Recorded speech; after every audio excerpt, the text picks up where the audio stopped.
Hubbub, an environmental charity, has found that just under half of all flights taken by men aged between 20 to 45 in 2019 were just for stag do's. Should we call time on flying abroad for stag and hen do's because they are damaging the environment? That's what we're asking you today. What do you think? The number to call 03700 100 110. Text us 8 10 12. Tweet us at BBC Radio Wales or email dot@bbc.co.uk. Have you been on a stag or a hen weekend recently? Are you about to go on one? Well, on the line now is Tom Probert. He's head of PR for Groupia, which is a company that organises hen and stag do's. Tom, what is the trend at the moment? Does it surprise you to find out so many flights are taken up by these events?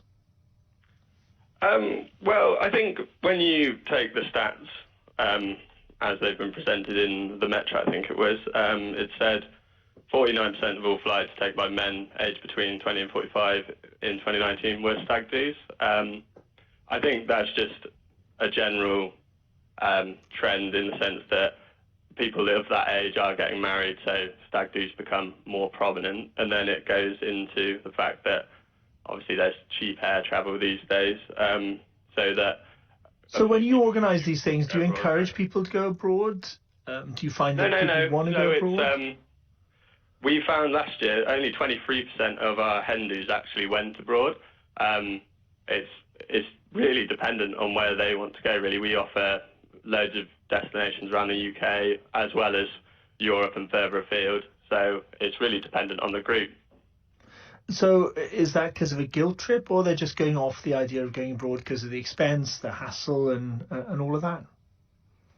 It's dependent, really. I mean, it's people's personal preferences, really. I mean, with cheap air travel, it's quite tempting to go abroad, but I think we offer a load of activities through our Go Hen website. We offer loads of activities in places in the United Kingdom, which hens seem to prefer. So I think it was 77% of our hens last year stayed within the UK. So is there a bit of difference between men and women here, you know, Mars and Venus and all that? Because my stag do a long time ago now, was in Barcelona. Do people still go there? Do people still go to places like that? What is the lure? Is there a sense of it doesn't count on location or doesn't count abroad?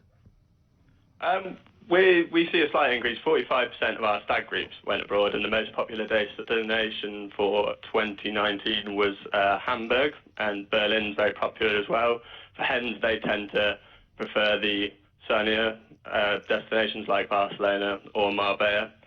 But yeah, there is with this piece in the Metro, first of all, just in relation to the title, it says not flying abroad for a hen do is as good for the environment as going vegan for 1.5 years, which on the face of it, I mean, anyone reading that would be obviously shocked by that.